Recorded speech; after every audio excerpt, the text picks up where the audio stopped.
Fancy Feast, because your cat isn't just a pet. They are royalty. Aba, syempre.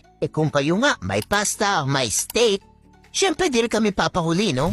O see, kaya kailangan laging espesyal ang pagkain ng mga amo ko. Baka mangayayat sila, oy, mahirap na, no? Good thing meron ako ditong Fancy Feast.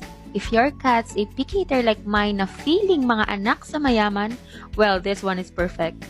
They have different delicious flavors available in either grilled or pate textures. This is made with high-quality ingredients crafted into various selection of gourmet recipes.